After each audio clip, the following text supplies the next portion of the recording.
What up mga solid subscribers, no? So ngayon guys, ang papanoorin po natin itong video po ni Flo G together with Beanie and SB19, no? So eto na, makikita na natin ko. Hindi ko lang kung ano meron dito, pero parang interactions yata to, no? So ayoko nang patagalin pa, so without further ado guys, no? Panoorin natin to, no? Let's go! Mismong performance pala nila. Okay.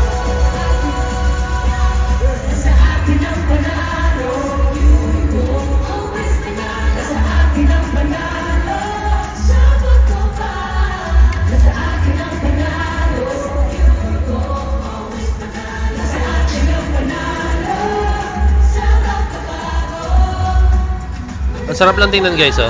Flo G with SB19 and Beanie, no?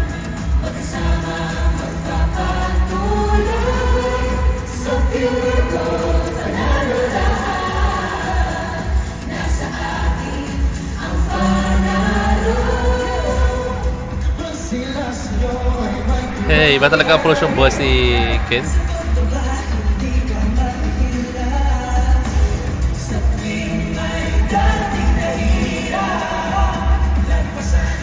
Gusto ko kung paano mag-blend in si Flo G, no? Talagang hindi siya to the point na tahimik lang ako dito, no?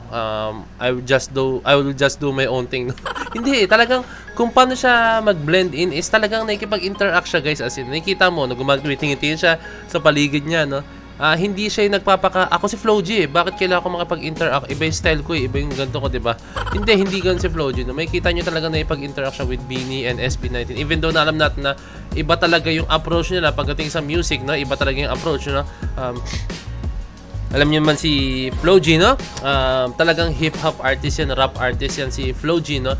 While ang ating P-pop groups, no? Especially Beanie at saka SB19, no? Talagang P-pop music po talaga yung inaano nila. Even though na may mga rap lines silang ginagawa, may mga rap part, mga rap music, may mga ginagawa rap music, mga rap na linya po sila sa mga may sinisingit sa mga kanta nila, no? Pero iba pa rin po yung ginagawa ni Flo G kasi talagang pure na po talaga siya, pure na rap po talaga yung ginagawa ni Flo G talaga sa mga kanta niya, no? Which is, I think doon sila nagko-connect, no? Sa part na yan, no? Pero alam niyo naman si Flo G, no? Talagang napaka-solid niyan, talagang rapper niya, napaka-humble, no? Actually, nakita na po yan ng aking trabaho, mga kilala. Ako hindi ko pa nakikita si Flo G, pero napaka-humble po talaga ni Flo G as in, no? Hindi yung makikita sa kanya, yung baka sa kanya yung yung ayun siya. Katulad ng Beanie and SB19, napaka-humble din po talaga as in, no? Unang tingin na sa kanila, pag makikita na sila sa stage, iisipin natin, uy, ang yabang naman nito, no? Pero guys, maniwala kayo sa akin. Beanie, na-meet ko na Beanie. Na-meet na yun, no? Na-meet ko na ang Beanie, no? Napakabait. Alam niyan, kung nanonood kayo lagi ng mga vlogs ko, no? SB19, na-meet ko na rin. SB19, na-meet ko na rin yan. Actually, hindi pa labong SB19, pero si Stel at saka si Stel. Talagang, syempre, alam nyo man ang history namin ni Stel. Nakagrupo ko sa'yo yan. And then si Josh, ayan, syempre si Seyon, no? Nakikita ko lang siya, pero hindi ko siya nakausap. Well, Pablo and Ken, hindi ko pa talaga sila na-meet. Pero doon pa lang, alam ko na napakabait nila dahil si Stel po is napakabuting tao po talaga niya, no? And, syempre, si Flo G, no? Yung akin na mga katrabaho na po mismo nagsasabi na sobrang bait daw po talaga ni Flo G as in. Nung na-meet daw nila talagang in-entertain niya, tara, picture tayo brother. Gumaganda daw po si Flo G, no? Napakabait daw po talaga ni Flo G as in, no? Iba yung approach niya. Kung sa video may kita niyo naman, dahil bling-bling, ganyan.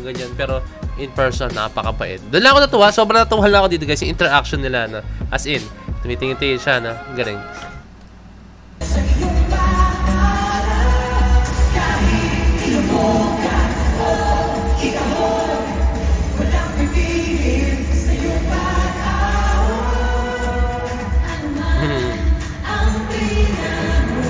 Ayan, no? Nakipag-interact sila.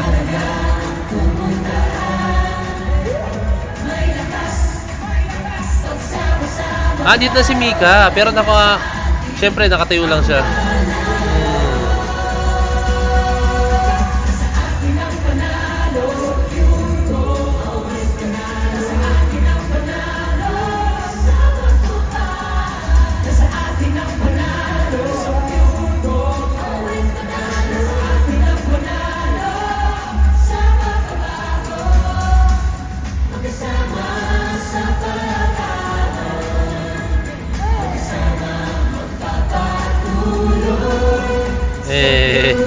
Ang kinata niya, si Mika at si Sheena yata to, no? Talagang nag-akbayan sila.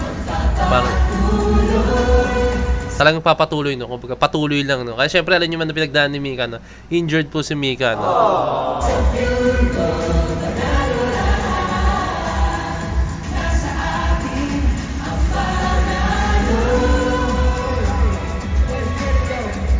Hey, Flo G, hey, hey. Nag-ocho-ocho siya. Ay, spaghetti.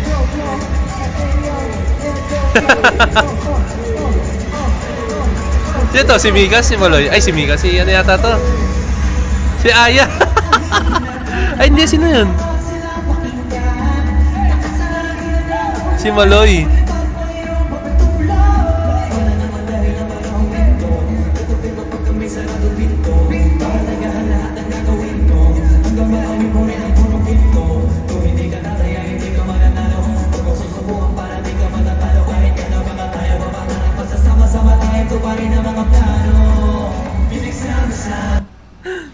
Guys, pinakitaan lang tayo ni Flo G. Chill-chill lang. Yun po talaga yung pag-rap na. Hindi mo siya para magbibigay ng effort. Talagang sa kanya, effortless po talaga guys. Na. Grabe si Flo G. Chill-chill lang oh.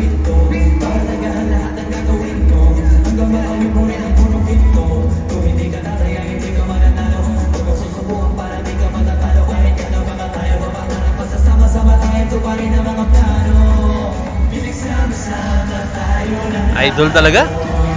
Flo G! Eh, kaya ba ni Mika maglakad? Kailangan ba ng alalay ni Mika? Wait, joke.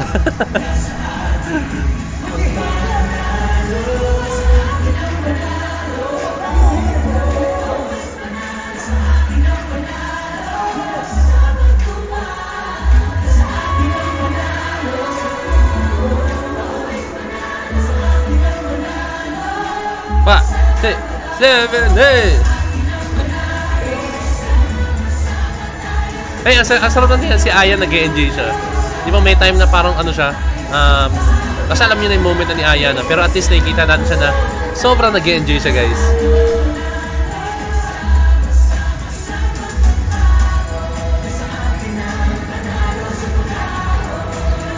Ay, hindi. Si Joe yata yun. Ay, nawala na. Sayang naman. Nag-out na siya, guys. No? Nandun na nakat, no? Pero solid. Napaka-solid ng performance nila. Talagang may kita po talaga, guys, na wala pong may kitang rivalry doon. Wala po tayong nakikitang beef regarding to sa mga artists na yun. No? Talagang, alam niyo na, yung mga artists lang talaga. Yung mga fans lang po talaga yung nagpapalaki, no? Pero for me, yung mga legit po talaga na fans, yung mga nandyan, no? Alam nila yung alam nila yung mga dapat at hindi dapat, no. So tayo pong mga nakasuporta at saka tayo pong mga alam niyo na, mga nandiyan palagi sa ating mga sinusuportahan, no. Huwag nang po nanahayaan na lumaki po yung issue, no. Nakikita niyo naman, di ba? Ang saya nila, magkasama sila. Tapos tayong mga fans, tayo pa yung magkakagulo, no. Nakakalungkot lang. No? Kaya ayun lang. Magkaisa tayo, wag natin masyadong isipin yung mga bagay-bagay na hindi naman dapat, no. Kung alam natin na hindi naman ganun ka big deal, wag natin palakihin kasi alam mo na, maapektuhan lang yung artist na sinusuportahan natin. Yun ang masabi ko. So, yun lang guys, no?